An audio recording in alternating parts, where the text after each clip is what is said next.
RKB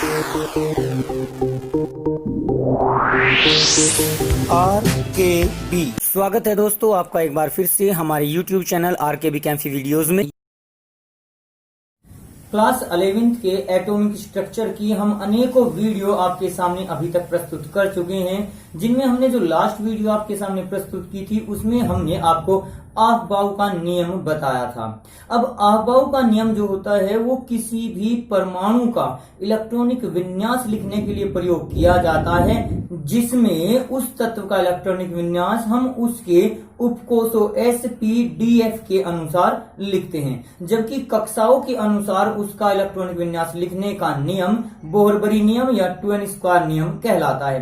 इसमें आपको कक्षकों की बढ़ती हुई ऊर्जा का क्रम 1s2, 2s2, 2p6, 3s2 आदि प्रकार से किसी भी तत्व का इलेक्ट्रॉनिक विन्यास लिखना बताया गया था। अब यहाँ पर हम आपको आज जो लेकर आए हैं इसके लिए हम आपको बताएंगे कि किसी धनायन और ऋणायन आदि का इलेक्ट्रॉनिक विन्यास किस प्रकार से लिखा जाता है। देखिए, धनायन और ऋणायन का इलेक्ट्रॉनिक विन्यास लिखने के लिए हमें सबसे पहले आयनों की जानकारी होनी चाहिए। तो आपके जो धनायन होते हैं वो धनायन इलेक्ट्रॉन त्यागने के कारण बनते हैं, जबकि जो ऋणायन की उत्पत्ति होती है वो उत्पत्ति होती है इलेक्ट्रॉन ग्रहण करने के कारण। यानी जब भी कोई परमाणु धनायन बनाएगा तो उसमें सदैव इलेक्ट्रॉनों की संख्या घट जाती है। किसी परमाणु पर जितना धनावेश होगा उसमें इलेक्ट्रॉनों की उतनी ही कमी हो जाती है, जबकि ऋणायन में इलेक्ट्रॉन ग्रहण किए जाते हैं और जितने ज्यादा नेगेटिव आवेश उस पर होंगे उतने ही इलेक्ट्रॉन ग्रहण किए होंगे। जैसे कि अगर हम Na पॉजिटिव की बात करें तो इसका मतलब है सोडियम धनायन ने एक इलेक्ट्रॉन त्यागा है। इसी प्रकार से अगर हम कैल्शियम 2 पॉजिटिव की बात करें तो इसका मतलब इसने 2 इलेक्ट्रॉनों को त्यागा है। इसी प्रकार से अगर हम Cl नेगेटिव और N3 नेगेटिव की बात करें तो क्लोराइड ने 1 इलेक्ट्रॉन ग्रहण किया और 3 इलेक्ट्रॉन इस नाइट्रोजन ने 3 इलेक्ट्रॉन ग्रहण किए। अब एक बात देखना, आप लोग ध्यान रखना इस बात को कि जब भी कोई परमाणु इलेक्ट्रॉन ग्रहण करेगा या इलेक्ट्रॉन त्यागेगा तो वो सदैव बाहरी कक्षा का ही प्रयोग करता है। एक वीडियो हमने आपको पहले प्रस्तुत की हुई है जिसमें हमने आपको संयोजी इलेक्ट्रॉन और संयोजी कोष के बारे में बताया था। किसी परमाणु की सबसे बाहरी कक्षा उसकी संयोजी कोष कहलाती है, जबकि उस बाहरी कोष में संयोजी कोष में उपस्थित इलेक्ट्रॉन संयोजी इलेक्ट्रॉन कहलाते हैं। अब यहाँ पर संयोजी के बारे में मैं आपको पहले ही बता चुका हूं कि जो इलेक्ट्रॉन परमाणु के साथ दूसरे परमाणु के साथ संयोग करके यौगिक बनाते हैं उन्हीं को हम संयोजी इलेक्ट्रॉन कहते हैं। बंध बनाने में वो ही इलेक्ट्रॉन प्रयुक्त होते हैं। जितनी धातुएं हैं वो 1, 2 या 3 इलेक्ट्रॉन त्याग कर धनायन बनाएंगी और अधातुएं 1, 2, 3 इलेक्ट्रॉन ग्रहण करके ऋणायन बनाती हैं। अब उनका इलेक्ट्रॉनिक विन्यास देखिए हम किस प्रकार से लिखते हैं। देखिए, इसके लिए हम सबसे पहले एग्जाम्पल लेकर चलते हैं मैग्नीशियम का, Mg। मैग्नीशियम का परमाणु क्रमांक होता है 12। इसका इलेक्ट्रॉनिक विन्यास अगर लिखेंगे तो ये हो जाएगा 1s2, 2s2, 2p6। कितने हो गए? 2 तो 4 6 10, 2 इलेक्ट्रॉन और बच गए तो ये हो जाएगा 3s2। तो इस प्रकार से मैग्नीशियम का 1s2, 2s2, 2p6, 3s2 electronic विन्यास लिखा गया। लेकिन मैग्नीशियम का अगर हम कक्षाओं के अनुसार लिखें तो पहली कक्षा में 2, दूसरी में 8 और तीसरी में 2 इलेक्ट्रॉन आते हैं। तो जनरली ये 2 इलेक्ट्रॉनों को त्याग कर धनायन बनाती है, Mg2 पॉजिटिव बनाएगी। तो यहाँ पर अगर इसका इलेक्ट्रॉनिक विन्यास लिखेंगे तो जब भी इलेक्ट्रॉन निकलेंगे वो सबसे बाहरी कक्षा से निकलेंगे। तो सबसे बाहरी कक्षा कौन सी है? तीसरी। तो 3s के 2 इलेक्ट्रॉन निकल जाते हैं और बच जाता है 1s2, 2s2, 2p6। इस प्रकार से इस मैग्नीशियम का इलेक्ट्रॉनिक विन्यास, मैग्नीशियम 2 पॉजिटिव आयन का इलेक्ट्रॉनिक विन्यास लिखा जा सकता है। अब इसी प्रकार से अगर हम देखें एक Fe का देख ली, लोहा Fe होता है 26। आयरन का इलेक्ट्रॉनिक विन्यास अगर लिखेंगे तो 26 का देखिए 1s2, 2s2, 2p6, 3s2, 3p6 कितने हो गए? 2 2 4 6 10 2 12 6 18। 18 के बाद आपका 4s2 20 हो गए और उसके बाद आता है आपका 3d6। ये टोटल 26 इलेक्ट्रॉन हो गए। 2 2 4 6 10 2 12 6 18 2 20 और 6 26 इलेक्ट्रॉनों का हमने यहाँ पर विन्यास लिख दिया। अब अगर हम इसको कक्षा के अनुसार देखते हैं तो देखिए, पहली कक्षा में आपके 2 इलेक्ट्रॉन, दूसरी में आपके हो गए 8 इलेक्ट्रॉन, तीसरी में 3s 3p 3d, 3s 3p 3d। ये 4s भले ही पहले आया लेकिन ये 4 चौथी कक्षा है, जबकि ये s p d f ये उपकोष होते हैं। तो यहाँ पर ऊर्जा के क्रम में तो पहले भरा जाएगा आपका 4s 3d, उसके बाद आता है।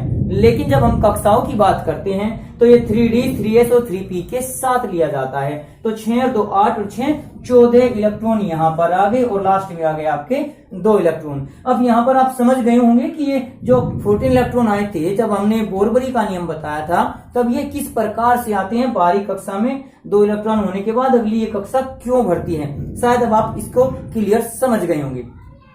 अब अगर हम यहाँ पर लिखते हैं Fe2 पॉजिटिव का इलेक्ट्रॉनिक विन्यास, तो 2 पॉजिटिव में 2 इलेक्ट्रॉन निकले। 2 पॉजिटिव का अर्थ है कि आयरन ने, लोहे ने 2 इलेक्ट्रॉन त्याग दिए। अब ये 2 इलेक्ट्रॉन कहां से निकलेंगे? जब भी इलेक्ट्रॉन निकलते हैं सबसे बाहरी कक्षा के निकलते हैं। तो सबसे बाहरी कक्षा में आपके 2 इलेक्ट्रॉन हैं, यानी इसका इलेक्ट्रॉनिक विन्यास ये 2 8 और 14 हो जाएगा। जब भी इलेक्ट्रॉन निकले तो सबसे बाहरी कक्षा यानी 4s से निकले, यानी ये हो जाएगा 1s2 2s2 2p6 3s2 के बाद 3p6 और फिर आपका आ जाएगा 3d6। इस प्रकार से हम इन इलेक्ट्रॉनों को प्रदर्शित कर सकते हैं। एक और आता है Fe3 पॉजिटिव। ये तो होता है आपका फेरस आयन, ये होता है आपका फेरिक आयन। अब अगर हम फेरिक आयन का इलेक्ट्रॉनिक विन्यास लिखें तो वो same to same 1s2 2s2 2p6 3s2 3p6। अब यहाँ पर देखिए, सबसे बाहरी कक्षा है तो तीसरी, लेकिन उनमें भी उपकोष आपका D सबसे बाहर है। तो जो अगला इलेक्ट्रॉन निकलेगा वो 3d6 में से निकलेगा और ये बच जाएगा 3d5। क्योंकि यहाँ पर आपके 2 तो पहले ही आ चुके थे, एक पॉजिटिव बढ़ा है तो वो एक इलेक्ट्रॉन यहाँ 3d से निकलेगा और लास्ट में आ जाएगा 3d5। जबकि ये सब आपके सेम टू सेम लिखे जा सकते हैं। इसी प्रकार से अगर हम किसी नेगेटिव आयन का इलेक्ट्रॉनिक विन्यास लिखें तो नेगेटिव आयन में इलेक्ट्रॉन ग्रहण किए जाएंगे और वो सबसे बाहरी कक्षा या उपकोष में ही उपस्थित हो जाते हैं। जैसे कि अगर हम नाइट्रोजन को ही ले लें, नाइट्रोजन का परमाणु क्रमांक होता है 7 और ये हो जाएगा 1s2 2s2 और 2p 2 2 4 और 3 7। नाइट्राइड आयन N3 नेगेटिव बनाता है तो 3 इलेक्ट्रॉन ग्रहण किए गए। देखिए यहाँ पर पहली कक्षा में 2, दूसरी में आपके हो गए 5, 2 और 5 थे तो 3 इलेक्ट्रॉन लेने पर इसका इलेक्ट्रॉनिक विन्यास हो जाएगा 2 और 8। बाहरी कक्षा में 8 इलेक्ट्रॉन, तो यहाँ पे हो सकते हैं 1s2 2s2 और 2p6, क्योंकि p में अधिकतम 6 इलेक्ट्रॉन आ सकते हैं, वो आपके इस p के अंदर ही आ जाएंगे। इसी प्रकार से अगर हम देखें ऑक्साइड को, ऑक्सीजन जो होता है उसको देखें तो ऑक्सीजन का इलेक्ट्रॉनिक विन्यास लिखेंगे परमाणु क्रमांक 8 के अनुसार 1s2 2s2 और 2p4। अब यहाँ पर ऑक्सीजन पर जनरली 2 नेगेटिव आते हैं, क्योंकि बाहरी कक्षा में अष्टक पूर्ण करने के लिए 8 इलेक्ट्रॉन पूरे करने के लिए इसे केवल 2 की आवश्यकता है। देखिए पहली कक्षा में 2 और दूसरी में 2 और 4 6, तो इसको केवल 2 इलेक्ट्रॉन की आवश्यकता होती है, इसलिए 2 इलेक्ट्रॉन यहाँ p में आ जाएंगे और ये हो जाएगा 1s2 2s2 और 2p6 हो जाएगा, 2 और 8 हो जाएगा इसका इलेक्ट्रॉनिक विन्यास। तो इस प्रकार से हम किसी भी धनायन और ऋणायन का इलेक्ट्रॉनिक विन्यास लिख सकते हैं।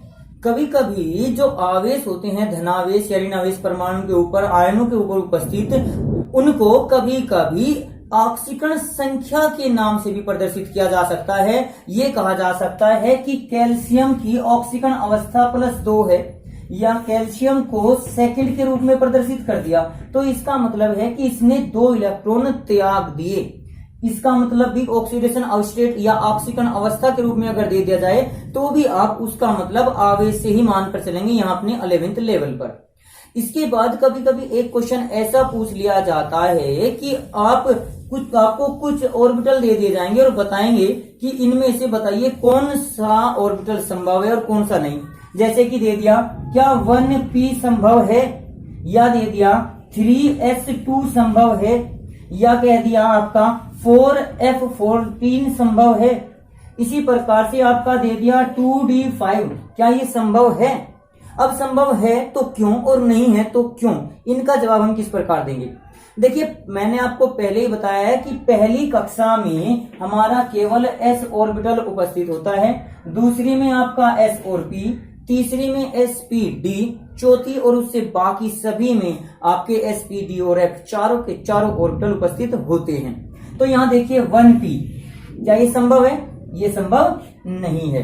अब आप उत्तर इसका कैसे लिखेंगे? यह संभव नहीं है क्योंकि एक तरीका तो आप सीधे रूप में कह सकते हैं कि पहली कक्षा में केवल s ऑर्बिटल पाया जाता है, इस कारण ये 1p संभव है ही नहीं। ये कारण भी आप लिख सकते हैं। आगे एक क्वांटम संख्या आप लोग पढ़ेंगे, उसके आधार पर भी इसकी व्याख्या की जा सकती है। ये दूसरा 3s संभव है क्योंकि तीसरी कक्षा में s p d 3 पाए जाते हैं, तो s संभव है। चौथी कक्षा में f संभव होता है क्योंकि चौथी और पांचवी छठी सभी में s p d और f उपस्थित हो सकता है, तो 4f14 संभव है। अब अगला है 2d, ये 2d संभव है? ये नहीं है क्योंकि दूसरी कक्षा में केवल s और p संभव होते हैं, d आता ही नहीं, तो 2d5 भी संभव नहीं है। अब इसके बाद इसी प्रकार से अगर हम एक क्वेश्चन देखें, क्या आपका 3d संभव है? इसके साथ साथ 3d12 संभव है, तो इसका आंसर किस प्रकार लिखेंगे? देखिए 3d आपका संभव है क्योंकि तीसरी कक्षा में s p और d उपस्थित हो सकता है, d ऑर्बिटल, तो इसलिए 3d तो संभव है। लेकिन d में अधिकतम इलेक्ट्रॉनों की संख्या 10 होती है, जबकि हमने क्या लिख दिया? 12, तो इसका मतलब है कि ये 3d12 संभव नहीं है क्योंकि d ऑर्बिटल में अधिकतम इलेक्ट्रॉनों की संख्या 10 आ सकती है, जो कि 10 से अधिक है, अतः यह 3d12 संभव नहीं है। तो इस प्रकार से आप इनकी संभाव्यता और इस प्रकार से जो आयन हैं उनके इलेक्ट्रॉनिक विन्यास को लिख सकते हैं। आज की वीडियो में हमने जो आपको समझाया, उम्मीद करते हैं कि आप अच्छी प्रकार से समझ गए होंगे। फिर भी यदि किसी तत्व का, किसी आयन का इलेक्ट्रॉनिक विन्यास लिखने में आपको समस्या आ रही है तो आप हमें कमेंट बॉक्स में उसका आंसर पूछ सकते हैं, हम आपको उसका जवाब जरूर देंगे। तो आज की वीडियो के लिए आपका धन्यवाद। आज की वीडियो में बस इतना ही। अगली वीडियो प्राप्त करने के लिए हमारे चैनल को सब्सक्राइब करें, वीडियो को लाइक करें और अगर वीडियो अच्छी लगे तो कमेंट्स करें और दोस्तों को भी शेयर करें।